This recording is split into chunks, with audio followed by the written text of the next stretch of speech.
Kung bilib kayo sa mga lolong sumasali sa mga marathons, wala kayo sa lolo na ipapakilala namin sa inyo ngayong umaga dito sa Sports Pilipinas. Sa edad niyang 67, 200 kilometers ang gusto niyang takbuhin.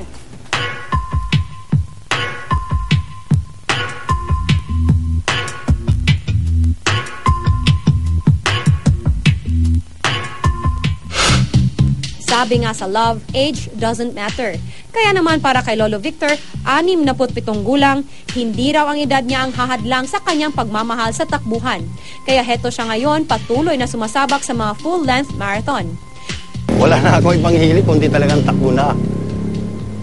30 years na ako tumatakbo, hanggang mamatay. Yan ang hilig ko na talaga. Late bloomer daw si Lolo Victor pagdating sa running.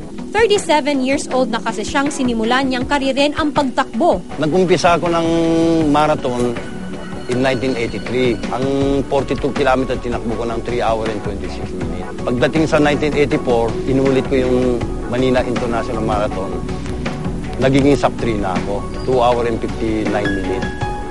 Minsan ko nang nakuha. At parang pana raw ni Cupido ang tumama kay Lolo Ting nang maranasan niya ang pagtakbo sa marathon. Sa unang beses lang daw na pagsali sa kompetisyon, parang gayuma na raw itong hinahanap-hanap niya. Ng Tayuman, Manila, pero ang daan ko sa Quezon City. Dumadaan ako dito sa Santa Mesa Heights, Pique Perez, Apo, pabalik na ako papunta sa Tayuman. Ganyang kalayo. May mga 10K may git. Tinakbo na rin ni Lolo Vic simula UP Los Baños hanggang UP Diliman QC para sa kanyang birthday run. Pagka tumatakbo ko, ang ginagawa ko, nag-i-enjoy na lang ako. Sightseeing, parang namamasyal lang ako. Pero bukod sa pagkahilig sa sport, may mas malalim na dahilan si Lolo Ting kung bakit siya tumatakbo at literal na may kinalaman ito sa kanyang puso. Ang lahi namin kasi may high blood. Kaya ang tatay ko maaga namatay.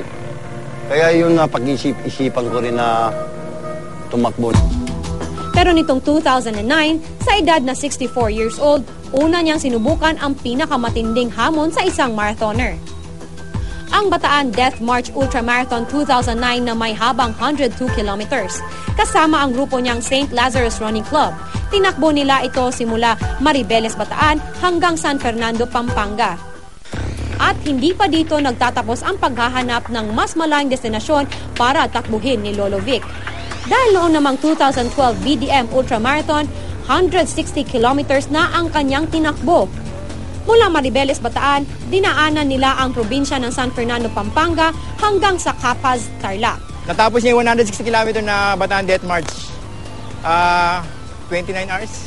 Actually, yung big deal yun, 160 kilometers. Kahit sino, pag tanongin mo kahit sa mga runner, ilan pa na nakagawa nun eh. At dahil malapit na ang kanyang ikapitong dekada, mayroon sana siyang gustong birthday gift galing sa kanyang pinakamahal na sport. Sa ngayon, magsi-68 ako. Darating itong September 16. Ang achievement ko talaga, pagdating ako ng 70, makaroon ako ng 70 marathon din. Pero tutuloy-tuloy pa rin ako. Kahit 70 plus, habang nabubuhay ako, tatakbuhin ko. Kahit kinuha na ako ni Lord, pahik na rin ako. Isa si Lolo Vic na patunay na kahit sport, may love story. Tulad ng pag-ibig, hahamakin ng lahat. Kahit na ang edad, makatakbo lamang.